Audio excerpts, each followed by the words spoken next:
Okay, good evening. Hello to episode number 2 of Steve Cockrell's Unedited Run Chat. And this is Matt's return from his Boston Marathon. So he missed the first episode after doing the trial episode. And he's back fresh, still running. And yeah, welcome back, Matt. How you doing? Good evening, Steve. Yeah, very good, thank you. Got a bit more colour since the last time I spoke to you. I think being out of the sun in Boston helped. Absolutely, yeah. I mean, was the weather all good for that run? And yeah. So we're lucky it was an early start. But yeah, it got warmer as the day went on, and obviously the people who were running longer obviously suffered more as it got hotter from like 10 o'clock onwards. Yeah, absolutely. I think like I said, the weather's just insane at the moment. I think a lot of the guys who had posted on the YouTube page, everyone just said it's hot, it's hot. And I think like I said, I died of death on a couple of runs as well. But yeah, look, I mean, I'm grateful for the weather. I don't think we can ever complain about the heat. It's just yeah, running's not great in it, is it? So yeah, no, absolutely. Gone like a washout last month and then into this, so it's one extreme to another. We don't sort of ease us gradually, it just hits us. No, absolutely. And I think, look, it's trouble is sometimes if the body doesn't know what the weather's doing, then you're in danger of getting ill, aren't you? It's just I mean, I'm usually one who catches everything, so I've been quite lucky so far. So that's all good. But yeah, so I mean, we'll just go into Boston in a second, but I just want to touch upon the first couple of episodes. So our trial episode, Matt, has had 201 views. 201 views of us trialing an episode where I looked scruffy as hell and we didn't really know what we was doing. I mean, that's insane. I think, look, that's brilliant. And then obviously episode 1 with Graham last week's done 192 views. So I think, look, I think this is better than I could ever imagine to start with, and I think, look, let's carry on going forward, and that we're still getting loads and loads of interest in the pages, and obviously Facebook and the channel. There's plenty of comments as well. So yeah, thank you to everyone who's listened and watched so far. We're expanding to podcasts as well. So this audio is going on to Podbean and Google Podcasts. So you'll get separate announcements as to when these will go on as well. So yeah, we're expanding. And I'll put the boat out there and see what happens. Yeah, we could be listened to on a run. we could be, absolutely. I think podcasts are the in thing at the moment. So yeah, we'll see if we can do something different with the YouTube. But yeah, I thought I'd put the audio out there as well. Why not? Yeah, why not? But yeah, I think, look, Boston Marathon, let's jump straight into it. I mean, so obviously it was last Monday, wasn't it? Monday, Bank Holiday Monday. Yeah. First event I've been at since January the 20th, 2020. So it's a long time. Actually going to event, things a bit different. 4 starting areas, about 3 toilets for each starting area. So being the season pro, we just headed straight there first before the queue got big. But yeah, it was all well done. Supposed to be COVID masks in the area, but everyone was outside and it wasn't really. It was just a guideline, I think, that most people didn't worry about. So and there was a table there where everyone just left their bags if they wanted to. That was all well organised. And the people, they were there from probably 7 in the morning until we was left nearly 2 o'clock, and they were still there looking after bags and that for people. So that was all well organised. It was about 10 to 8. They took the first area off, because there was so many people that put they were going to be under 3 hours, so they went off first. There was 40 of us who had also put that were in the next block. We got marched down to the start. This was a strange bit. It was literally like go as soon as you get. So, yeah, I think a lot of runs are doing that now. I think like I said, the Essex one that I did, it was a bit like that as well. We put our start times down, and we was in specific pens, and then job done. We get set in waves and go. So I think that's the benefit of chip timing, isn't it? You can actually you get your time, and then it gets all sorted into positions later on, which is a good thing. But I think you mentioned the actual the organisers being there and stuff like that. So obviously, it was a hot day. There was some perhaps COVID measures which weren't perhaps being kept, as it should have been. But in terms of the organisation, I mean, were the organisers wearing masks, adequate hand gels and stuff like that? Yeah, I think they did everything. I think they were under the circumstances. I think they covered everything well. For a small event, water stations, there was more than adequate during. The only thing was they just ran out a slight bit at the finish, but they soon turned up with a van, which was soon raided by the people who'd been waiting 4 or 5 minutes. I was one of them. But ran the course. It's a low-key marathon. There's not much support. What the support was good, because obviously it was varied. A few people outside the houses, that sort of stuff. But the course, it was just literally seemed to be the same road over and over again. It's quite wind. Well, Boston's very open round there, the back road, so it's quite windy as well, which caught a few people off guard, I think, as well. Yeah, I think, I mean, obviously knowing that area myself, I think whenever we've done the Fen 10 in the past, and obviously the flat Fenland races, it's just, there's nowhere to hide, is there? It's no. you just get the winds, and I think, because obviously I believe it was one of the first events that were, going out on the roads. I mean, I know there's been quite a lot of events organised on like closed circuits, if you like, but this was like one of the first, I believe, that was going out on roads. Well, marathon wise, anyway. Yeah, there's vests from all over the country, so there's obviously, and you look at the time standard from last year to this year, there's a massive difference. I looked at that. I looked at that. The guy who won done it in 2:22 for a local marathon. That's mad. That's a good run of that fella. He's Lincoln Wellington runner, William Strangeway, who won it. He's done a lot of the Sublime local events, so he does a lot of local stuff as well, and he's usually at the front. So he's I don't know how many marathons he's done, but he was good at 10K. He was like a 31-minute runner. Okay. And he's obviously made the step up, and probably just going to get better. So it was a cracking run, really. Yeah, and I think there was I believe there was one female that went under the 3-hour mark, and I think it was quite convincing. I think it was 2:47. That's what I saw on the way round. She was quite young, I believe, but she was well clear of everyone else, and that's a strong run for a local race, really. Absolutely. And I think look, let's talk about your runs. I think obviously you went there intending to pace someone, didn't you? So take it away. It's yours. So basically it was Louis who got back into his running more. Captain of Kingsland's Star Speedway. And then the lockdown, obviously there was no speedway going on. He was obviously could run a bit, but his park run best he'd done previous to it was 1950. When we got all the training through, he got that down to 16:39. He got his half marathon time down to 79 minutes. So we was going into it looking between 250 and 255 if everything went to plan. He started off very strong. I was with him, and I think when we got to about 16, I think he started feeling the heat a bit, but he just kept working through it. 20 miles.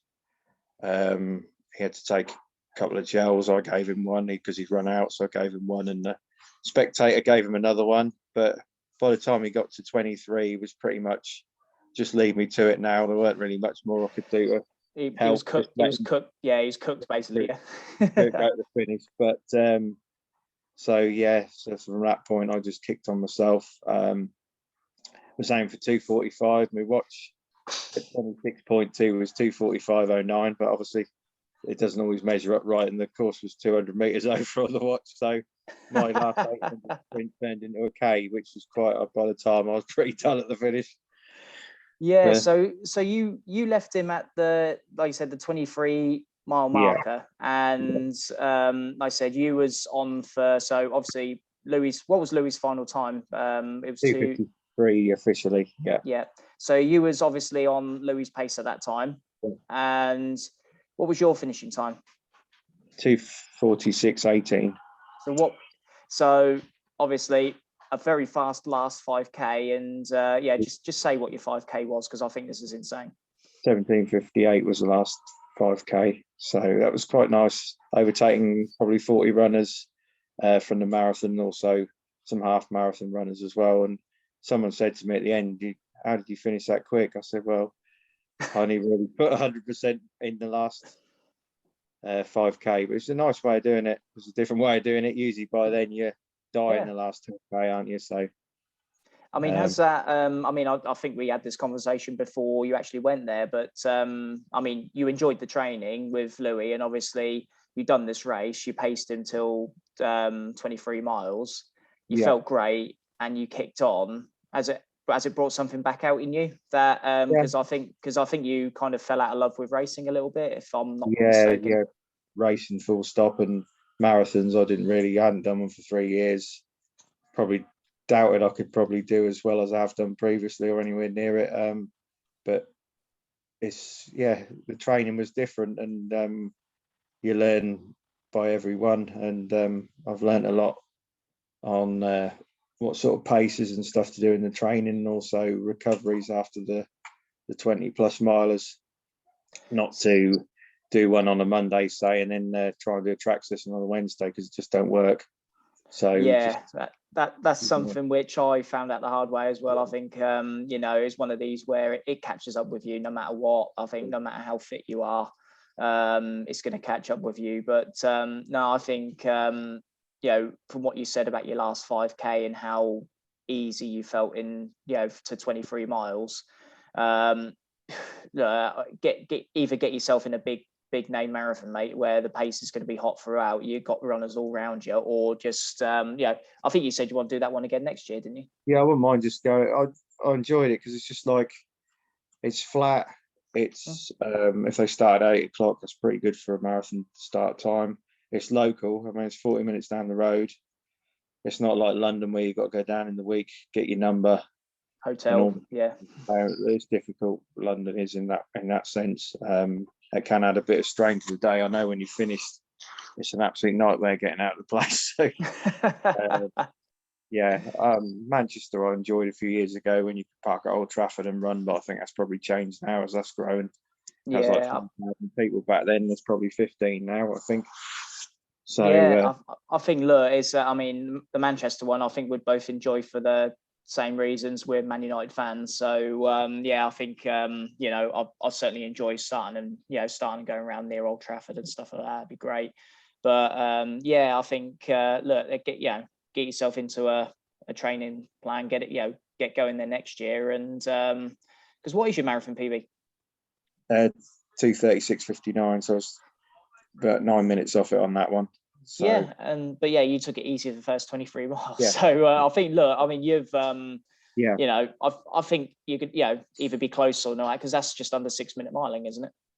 Yeah, I think the thing was this time, like previously, I've gone into marathons where I've done so much leading up to it. I've done Round Norfolk Relay and this, that, and the other, and you always run the risk of leaving your marathon in a training race by going too hard. And this one, I just went because there was no races. Never felt fresher. That's so good. Just felt totally fresh and not burnt out at all. So it's just sort of where before I probably overcooked it and paid the price, which I think everyone's probably felt if they've done a few at some point. Yeah, I think and you bring up a great point there. I think, look, we're seeing all these world records being broken. I mean, over a variety of distances, and like national records being rewritten and stuff like that. Is it because they've had such a rest period, they've been able to train, rest properly, and then the odd race comes along, and then it's not as much as it used to be? I know the Diamond Leagues have actually opened up quite a lot now, so there's actually a lot of races going on now, but previously there hasn't been a lot going on. So could it be the fact that everyone's fresh? Yeah. So that it's certainly worth thinking about. And yeah, I mean, I think we've all done the fact where we've trained, ran races too much, but no, I think we all learn. I think we all learn by it, and I think everyone's learned the hard way at some point. So, but yeah, no, I think obviously Boston was a success, and I think it was definitely a success for a couple of your guys as well. So you obviously got Louis under 3 hours. You had someone else, Renegade Runners, there as well, didn't you? Yeah, Matt Thrower. He'd done Boston twice before, I believe. I'll say this off the top of my head. The first time he did about 3:41. And I think his PB from 2 years previous was around about 3:19. Obviously, good for age for London for a 41-year-old is 3:05. So obviously he was aiming towards sub 3, and he absolutely smashed it. Ran 2:57. So I was chuffed. It just shows there's a lot of people always trying to get into London, but when they've got that running ability like of his standard, the best way is to run yourself in it, get experience, and then you win on your own merit. Yeah, I couldn't agree more. I think I said, yeah, it's great to do London. It's great to do some other big name marathons that are in the country, but actually some of the local stuff, just run the marathon, run the standard, learn what you're doing, because I think the marathon's a totally different race to anything else. It needs to be treated totally different. I think running a half marathon to a marathon, it's totally different training, because I think you see a lot of half marathoners actually, they still step down to do like 5K, 1500s on a very regular basis, whereas actually you see the proper marathon runners. So you got your likes of Kipchoge and Bekele now. You very rarely see them dip below half marathons, do you? No, they're all geared up to running that solely. So yeah, totally different event, and if you don't respect it, it'll eat you up and spit you out. Oh yeah, I've certainly done that to me at Essex. I tell you what, I was I think I've done the classic. I was training really well. I hadn't trained like that for a good. I mean, I actually worked it out. I don't think I trained like I did for a good 6 years. For various different reasons. I just hadn't been committed, but actually I got back into it. I trained really, really well, and a couple of weeks out, I kind of knew I overcooked it. I thought I could just rest up and get away with it, but it weren't happening. I managed to get some great training runs in. But yeah, look, it is what it is. I'll live to fight another day, but I think in terms of racing going forward, I think I've committed myself to a cross-country season next year. So I'm quite what the league's going to look like, I don't know. I'm assuming that if everything's lifted in terms of lockdown, then I'm hoping the leagues can go back as normal, but you don't know. I know there's a couple of leagues out there which are near me. And then if I'm going to be really, really ambitious, I'll see if I can qualify for a county team, whether it be my home county or Hearts. Well, I don't know if it'd be Hearts. I think that'd be very optimistic, but see what's what. So that's what I've committed to, and I'll see what's what in January as to what I'm going to look at, whether I'm going to do road running or might go back on the track. See what happens. Yeah, just see what you feel. It's just about what you enjoy, really. But say going back to the marathons, as I say, I've mentioned the Round Norfolk Relay. I think before 2016 in Budapest, I think it was 3 weeks before, I did that Scolter Thetford leg Round Norfolk Relay. It was about 2 o'clock in the morning. Oh, that one. Yeah. I had a good run on it. I mean, I was under 2 hours for it. It was nearly 20 miles, and it's up and down hills. But I think that's where my performance was left. And so I got to 30k, 19 miles in Budapest, and then I'm waking up on the pavement. So sort of, yeah. Yeah, I think was that the Round Norfolk, was that with Riston or Fenland? That was Riston then. Yeah, that was late 2016. Yeah. Because I love the Round Norfolk Relay as a race. I think it's a brilliant event, but I think in terms of like doing what you initially aimed to do. So if your aim was for Budapest, then yeah, I mean, it's easy to say in hindsight, but yeah, I mean, I've always thought that actually you're tapering, you're easing off, you could probably get away with one race or two. I managed to get away with it one time in Coniston. That's the London Marathon. I've done 2:42.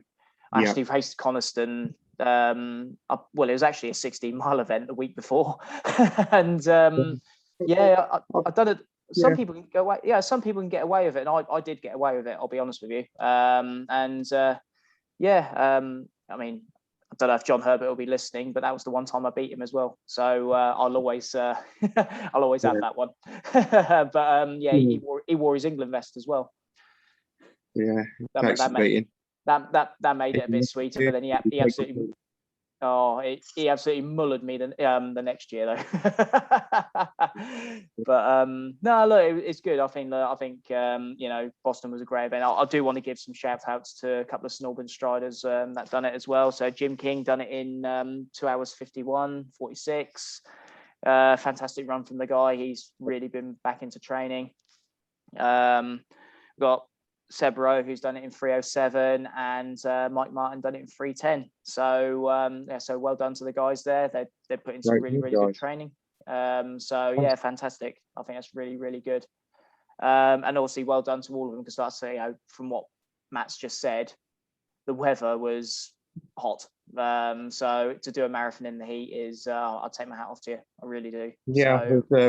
So there's another couple of renegades who had done it as well. With the marathon, guy called Ian Wiggins, who's been with us a long time. He did 3:51 his debut. Nice. So I thought it was a good run. And lady called Irina, she did 3:53, and then we had some others doing the half as well. But yeah, they all did. I think everyone did well on the day, all things considered. Yeah, sounds it. I think so. So there's like you say, couple of debuters, you've got some seasoned runners there, people from all over the country just trying to find a race for the first time in God knows how long. So if anything, it sounds like running is really starting to boom again. I think there was I wouldn't say there's ever been a big lull, if you like, but actually people have realized that I love racing, I love being in events. So I think let's continue to support the local events. I think that'd be great. Cool. Okay. I think speaking of big events, let's go elite, shall we? Let's have a look. Let's have a look at the British champs, the 10,000 meters. And I'm not going to start with Mo. I'm not going to start with that. I want to really celebrate what was my favourite moment of the night. I'm hoping, this will be on, near the top of your list as well, Matt. But actually, Eilish McColgan won the race, but the emotion that Jess Judd showed crossing that line to get that Olympic qualifying time and booking her seat on the plane, that phenomenal. Third in the race, Liz McColgan. I said Liz McColgan. Eilish McColgan. I knew I'd do that.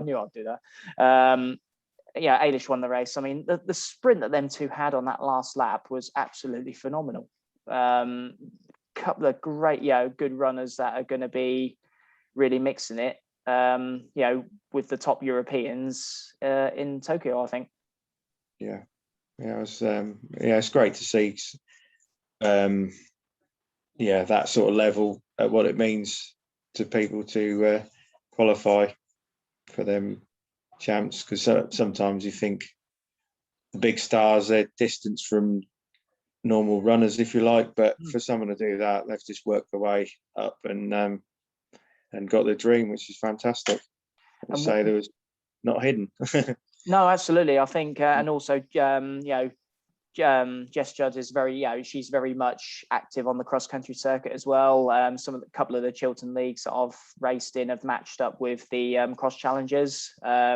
She regularly attends them, and she always says hello to people. She's a very nice girl, so I think she really deserves that spot. And obviously Eilish is she's very active on social media. She always interacts with people as well. So look, I think two really nice people on the plane to Tokyo, and I couldn't be happier for that. I think that was brilliant.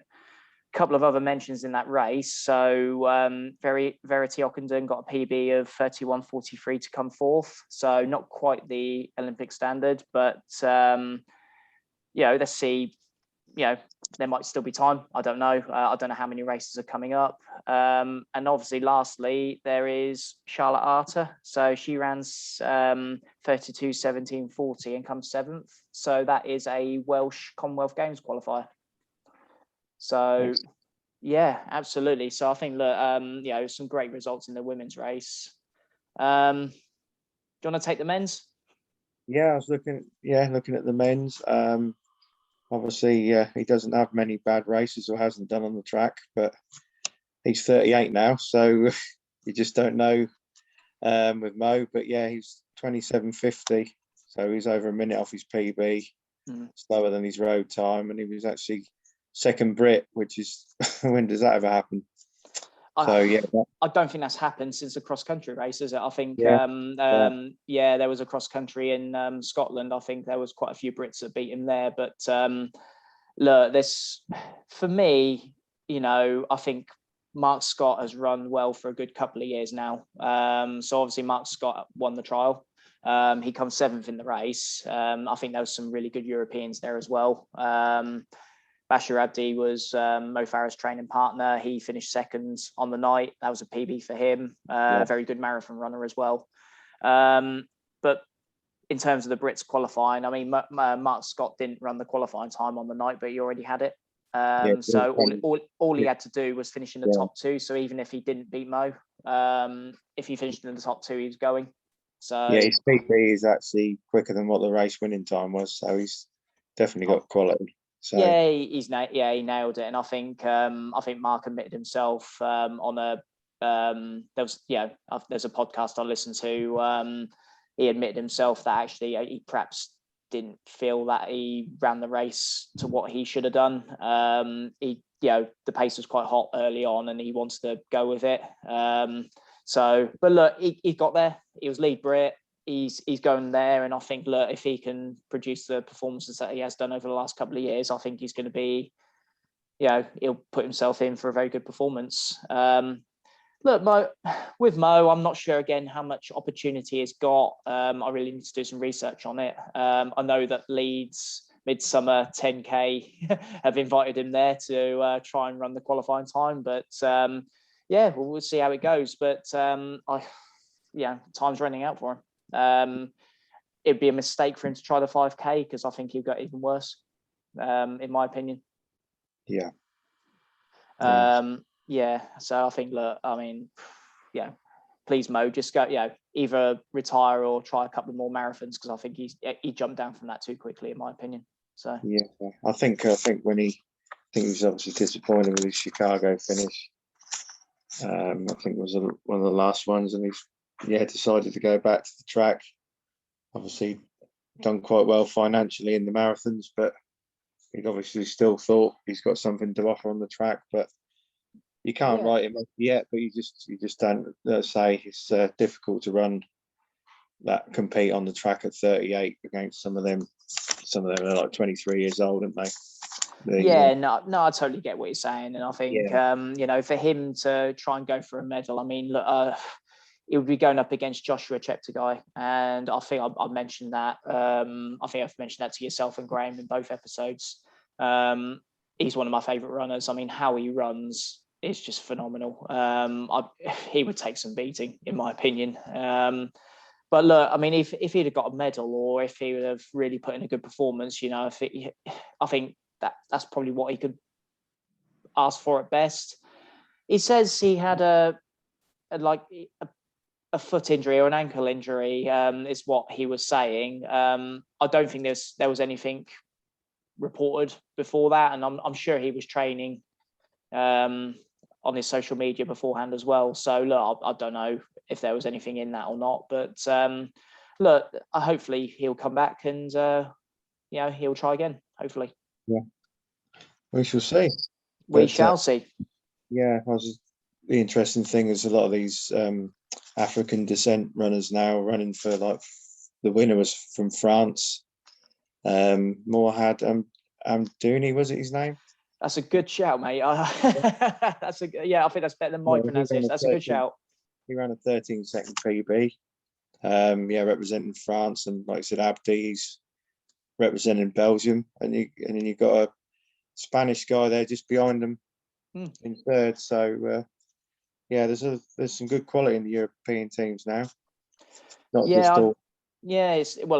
To be fair, it's not all European. I mean, look, I'm not saying they've got in through the wrong means at all, because I think they've obviously taken through residency and stuff like that. But it's the quality's getting good. Let's put it that way.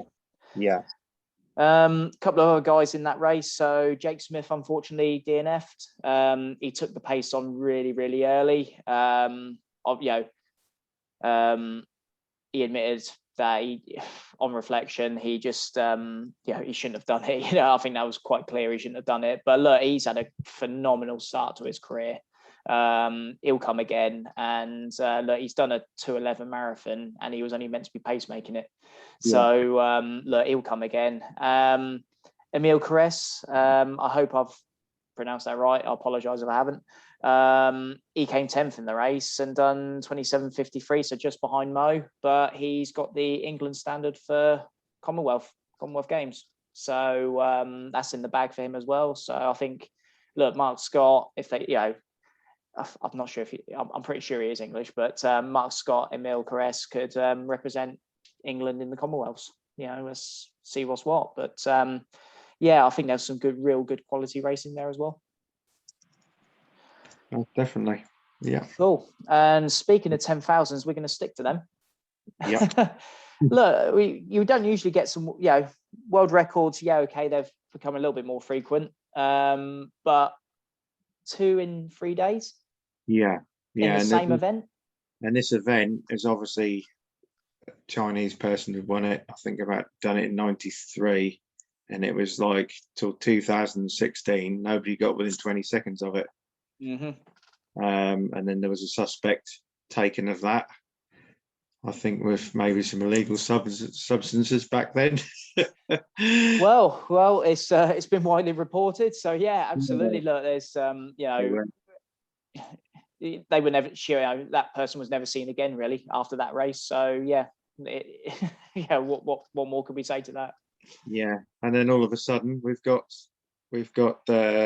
Hassan on Sunday. Dutch Ethiopian, we'll say. Did 29:06, which was a big jump in the record. Yeah, she ran, was it? I think she was about over half a minute clear of the field, so she more or less solo run there. I'm pretty sure she would have had pacemakers to a certain extent, but because I didn't see the race, but to run that far ahead and just be comfortable doing the world record, it's without shining a light. I mean, because she's coached by Alberto Salazar, or has been associated with Alberto Salazar. Nothing to substantiate this, but look, it's I find it hard to get excited by athletes coached by him. That I think there's a documentary out about it, but there's so many things that they push the barriers. Let's put it that way. Yeah. But if that wasn't quick enough, it was broken again 3 days later. Yeah, by 5 seconds again. And now we touch on not drugs, not training camps. We're talking about super spikes all of a sudden. What is going on? I mean, super spikes, then you got super shoes, and I think, okay, look, I mean, again, you've got to have the ability to run these times, and look, these women are all, and men are all top athletes. There's no taking that away. But the debate that we're going to have, and look, I'm going to say it in a couple of episodes' time, there is going to be a full-on episode with this. But the shoes, how much of an advantage is this really giving them, and is it fair? 29:01, just 3 days after a world record. So she's beat that previous record by 5 seconds. Yeah, and she's gone into it expecting to break the world record. That was the way she said afterwards. I think the name was, you say, Goidi? There you go. I've actually got it. Gide. Yeah, Gide. That's right. Yeah. 23 years old. She was doing the early laps in 72 and finished on a 63 lap. That's nuts. And I think you just look at that and you just think, what can you say to that? Yeah, phenomenal run. You can't take that away from anyone. But these shoes have got to be doing something. I mean, it's like the swimming debate, isn't it, with the swimsuits? It's giving you so much an advantage that it just really needs to be looked at. Well, we've heard the trainers, and we're now moving on to spikes. Is a bit of a new thing coming on now this week. The word super spikes. So obviously, I'm sure that's going to be around now for a while, and find out what it's all about, really, because spikes before, the spikes I know you're probably the same. They're just literally nothing. There's no. There's no weight on them. There's no, so I don't see why you would need. I mean, unless there's springs in them, it's literally what it would have to be, wouldn't it? I mean, there's nothing to spikes. So how is the super spike? I mean, okay, trainers, you'd always look to shed off some weight because some trainer brands, especially when you're training, some people like the cushioning, which are a bit heavier. But if you want to go pure speed, then obviously you've got the carbons out, so. Yeah, I think, going back to this race, I think, it's fantastic that you got the world record there. But, I think let's hope that these two can both deliver when it matters in the championships. Let's see how it goes in the Olympics and see what's what. And then we'll see whether the legality of all these spikes, what they are with them, what will happen. I don't know. Because now everyone's going to start wearing those. If they're making a difference. Absolutely, and I think look, it's you own a pair of carbons. I say early days with them, really, but we'll discuss that more. But no, absolutely, and so I think moving on from the distance events, I think look, we're going right down to the 100 meters now because the second fastest time ever was run by Shelly-Ann Fraser-Pryce. I don't know where it's come from because I don't think she was on great form before it. She lost to Dina Asher-Smith, I believe, in Gateshead. But look, fantastic. I think it's a great run. Makes me think, what can Dina do? Because I think she's got so much time on her hands now, and what can she do? What can she do? What's the next one? So you got Karsten Warholm, 300 hurdles, world best of 33.26, so half a second off of his world best. I mean, it was his world best anyway, but he took half a second off. I mean, this guy is an absolute beast, isn't he? So I don't know if you've seen him race the hurdles, but obviously unusual distance for hurdles. Yeah, but still. To run that sort of time is incredible. There's probably not much assistance. Well, I don't know if there's assistance with spikes for hurdles yet, but I don't think like he needs any. No, he certainly doesn't. I mean, he's a world-class performer. I mean, you could put him in a 400 flat, and I think he'd probably win it as well. He's such a class performer. And then final performance that I want to highlight is Josh Kerr in the 1500. I don't know if you've seen much of this, but I picked this up off of Athletics Weekly before I come on this, actually. A US all-comers record of 3:31. A US all-comers record. So think who has run in the US, and Josh Kerr has broke that record. That's great. Incredible time, 3:31. Absolutely. And I think, look, it's the teams that Britain could put out. I think we're blessed with middle distance runners at the moment. I really do. I think we're not only we're certainly world class in that. So look, let's see if we can compete. I think it'll be great. Yeah, it's been a long time coming. So I'll say we all grew up with Kramko and Ovet. Yeah. So it was great to see that coming back. It's been a long time, hasn't it? absolutely. So I think that let's get it in there, and let's bring some medals home. Absolutely. Did you have any other races that you wanted to highlight at all? Is there anything that you springs to mind with yourself, or because I think we've covered a hell of a lot? Yeah. What we could talk about is some ultra stuff been going on. Obviously, there was a Norfolk 100K at the weekend. There was a couple of our guys running that. Okay. One of them's only been running since November. And Dan Yallop, he's a renegade. He did. I know Dan Yallop very. Yeah, I don't know him very well, but I've known him since I was 12 years old. Went through high school. Yeah, to see him run 100K, I had to look twice to see it was him. But no, I mean, in all seriousness, fair play. 100K.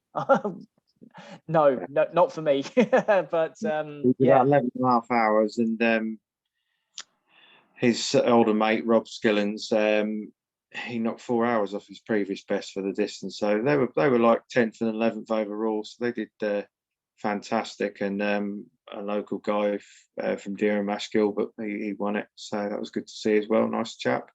And then we moved on to there was a Suffolk Backyard Ultra. Okay. That started on Saturday. One of our guys, Carl Baxter, was doing it. He did 50 miles of it. There was two other guys. I can't remember the surnames, but it was Matt and Steve. They ended up running till evening last night. So they started on Saturday and they were going, I think it was about 4 mile laps. Yeah, sorry, I had to check my watch. So they started Saturday. Yeah, Saturday at 12 o'clock, and they were still going in the evening last night. And world record for distance, and I might be wrong with the distance, but they were getting into 317 miles until one conceded. both of the guys.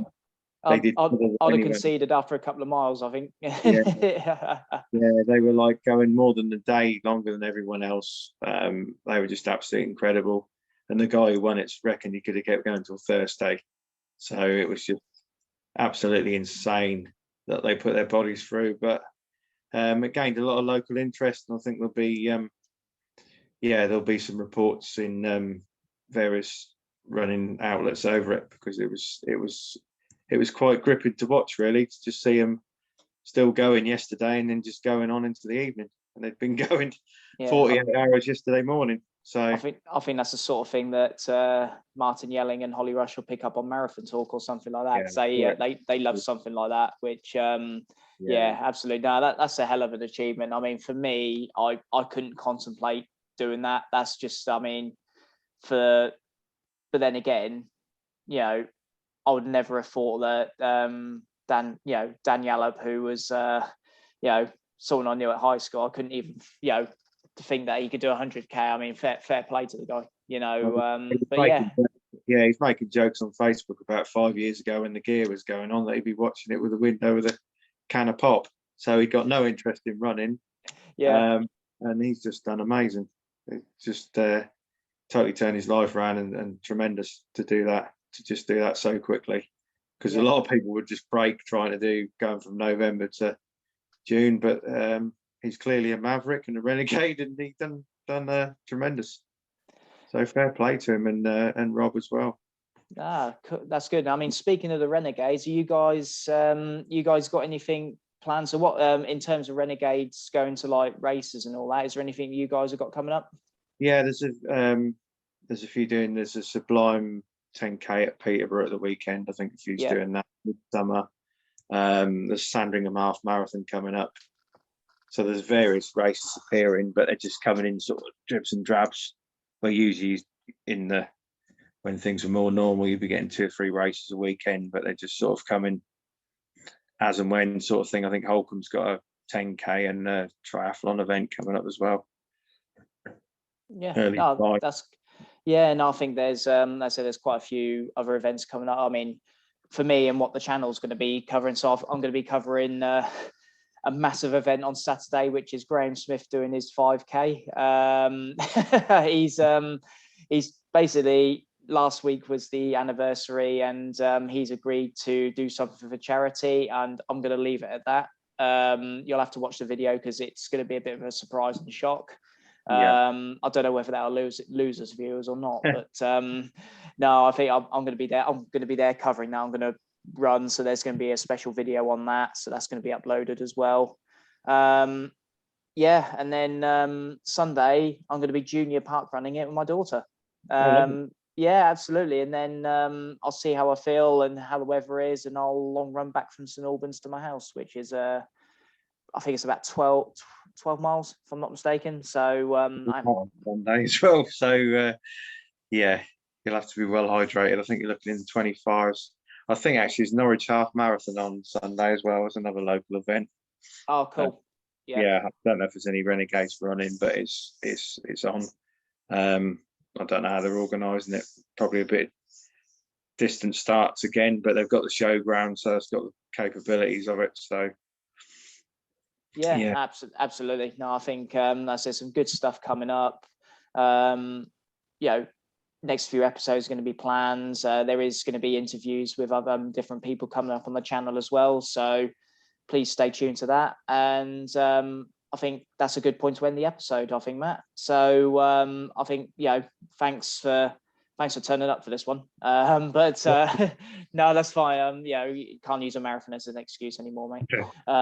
But no, thanks, Matt, and we'll leave it there. But please subscribe to the channel, and we've done a great job so far, and I think you guys have been a massive support. So please continue to support me, myself, Matt, Graham with the Fly 5K as well, and we'll see you again soon.